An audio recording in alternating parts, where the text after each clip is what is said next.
Representative Xyla, to what do I owe the pleasure? The human delegate to the Thorian peoples stood politely from behind his desk and motioned her into a chair opposite him.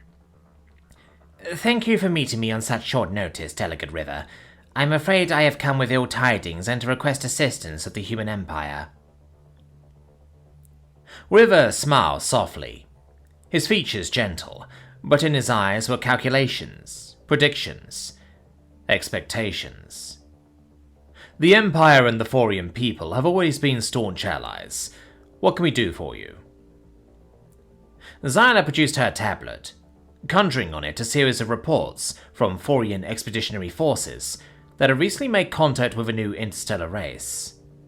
Though protocols were followed and the Thorians had attempted peaceful communication, they had been rebuffed by the Legion, a race of fungal sentients of seemingly unending number.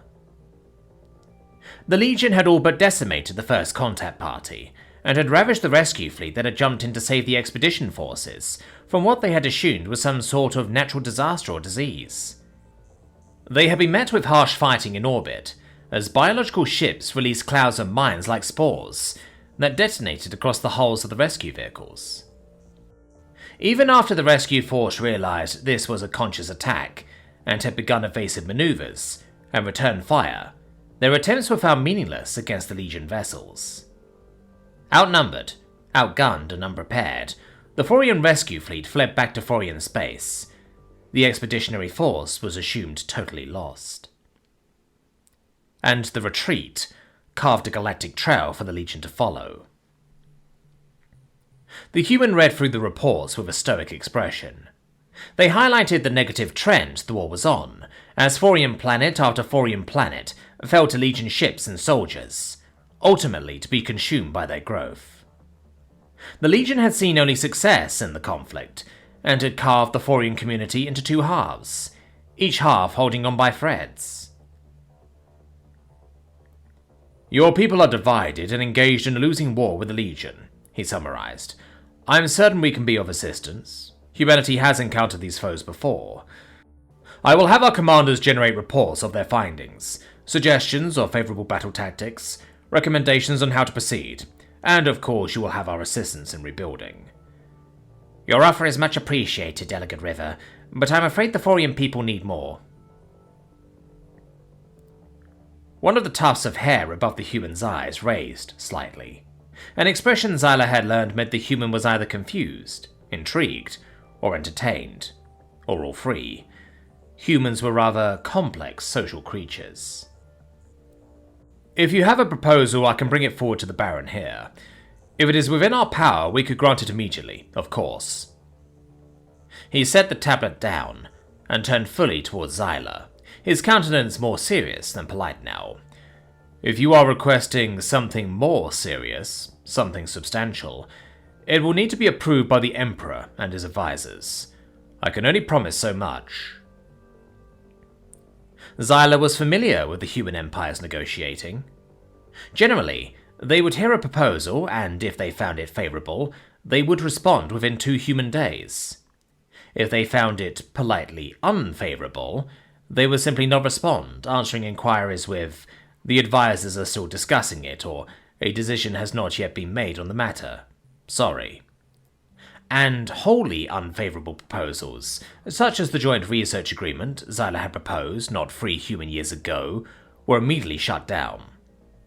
Her proposal now was one she expected wholesale rejection on, but she had been armed by the Thorian Primarch with a new bargaining tool, and an imperative to make the humans agree.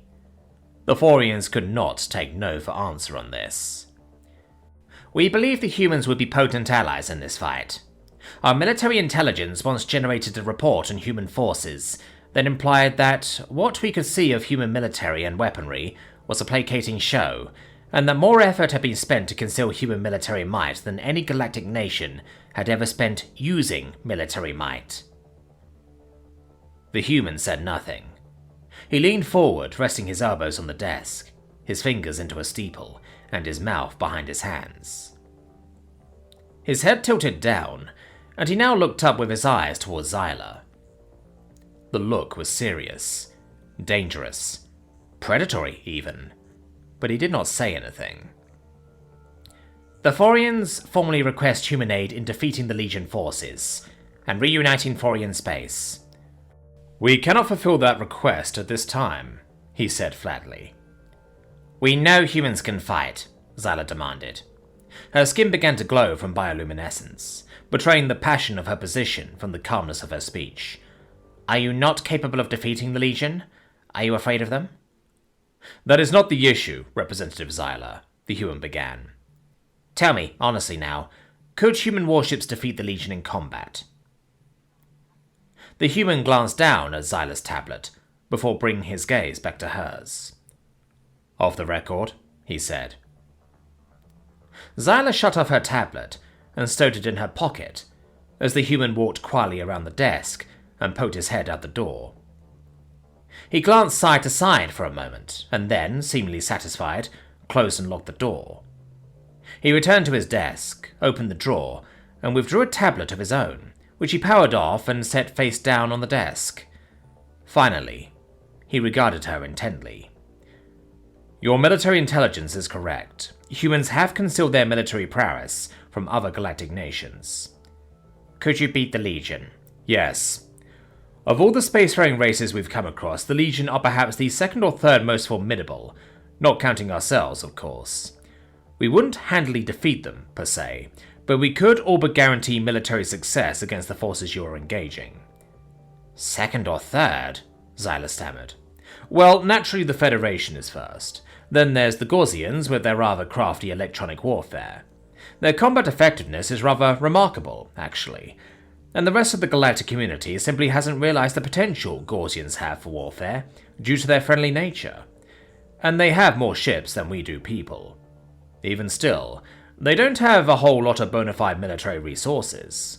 Once they're done with their one trick of electronic warfare, they are beatable with simple weaponry and tactics. Then the Legion.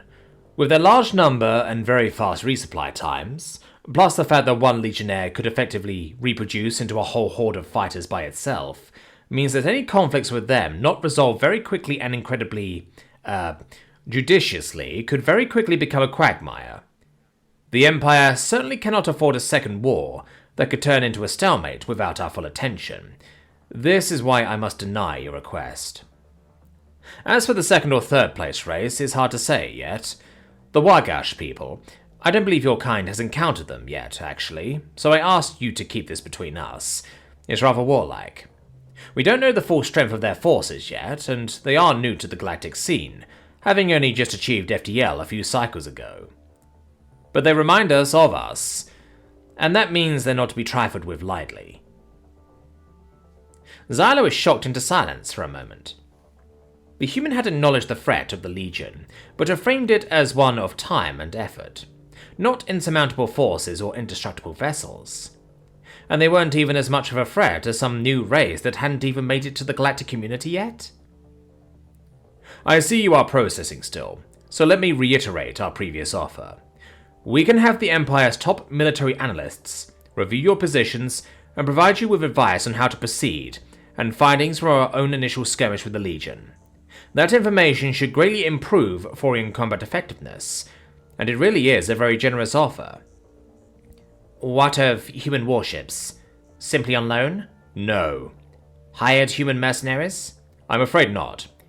Human weapons, training, even just a blueprint? Out of the question, the human said flatly. What I have offered is already a stretch and... Xyla cut him off. The Primarch calls in his favor. What? Xyla stood now, reaching her full height and allowing her bioluminescence to fill the room with different shades of blue and purple. She put on her most commanding voice. The Primarch calls in his favor. You don't know what you're asking, the human said in a warring tone.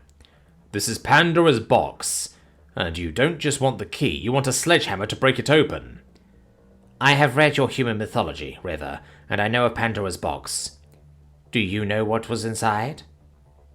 Monsters, of every kind imaginable. Hope, Xyla said resolutely. Delegate River, these reports do not tell the full story. Our forces are fractured beyond repair, our colonies are starving, our ships and stations destroyed and left derelict. Even our homeworld is on the brink, fighting an unending battle just to supply forces and equipment enough to slow the Legion advance. Not stop it, not turn it, slow it. Without human military intervention, the Thorian race is finished. We are a proud people, Mr. River, but not too proud to beg. Please help us. River was silent for a moment, staring into the room beyond Xyla. His calculating eyes had glasses over, as if seeing something horrible from his past before him now. The human emperor, he eventually said, seemingly to himself, was once rescued from drowning during a visit to that aquatic colony of yours by the Thorian prince. He vowed to repay the debt when your people asked. You, of course, know this, since you're calling in that favor. He looked at her now. But you don't really know the magnitude of what you're asking. Humans going to war with anyone is going to change everything, on a galactic scale. Xyla scoffed, but the human's serious expression quieted her quickly. Your people like to race, yes? River asked. Yes, Xyla responded. It is our, as you humans practice it, sport. Your fastest racer, how quick are they? Resbin is our fastest racer. He could circumnavigate our home planet in less than 3 of its days. How long would it take you to do? River asked. Well, I'm no racer. Xyla blushed shyly. Maybe 20? 15 if I'm given time to get in shape. River sighed and then looked at her deeply. You are to your race what Resbin is to mine, at least in terms of military. I said that the Legion was perhaps the 2nd or 3rd strongest military power in our galaxy. Well, the difference between first place, the Federation, and second place is like the difference between Resbian and you. It's astronomical. It's leaps and bounds. It's degrees of magnitude different. The only things that prevent us from wiping out the Legion are that we'd have to be decisive and thorough, and that we're too busy with the Federation to be thorough. You're asking an adult to get into a fight with a child. Only once everyone else sees the adult fight, they'll realize they're all children. It's going to start an arms race with every other species in the galaxy. We have no other choice, Xyla said.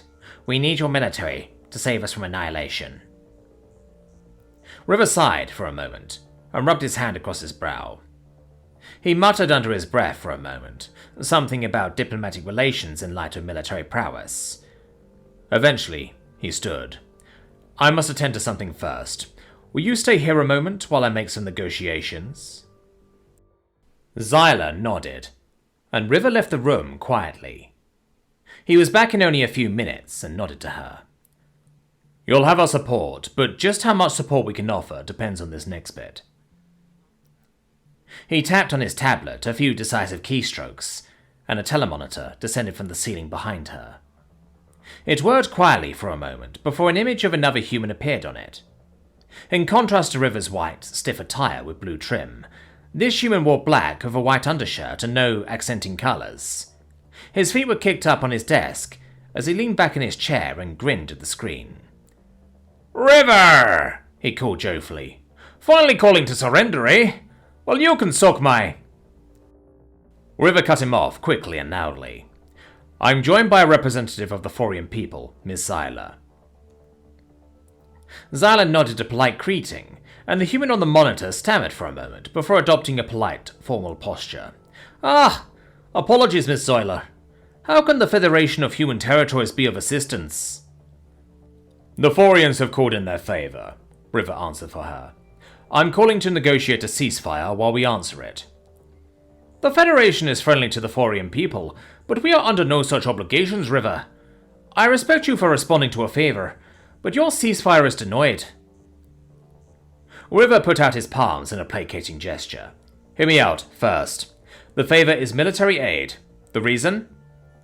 He swiped at his tablet, and the human on the monitor looked down at his own as he received the message. It is of mutual interest to us. The human on the screen was quiet for a moment as he read. His face changed from one of surprise and curiosity over the call to one of bitterness and anger. Finally, he looked up at Xyla through the monitor.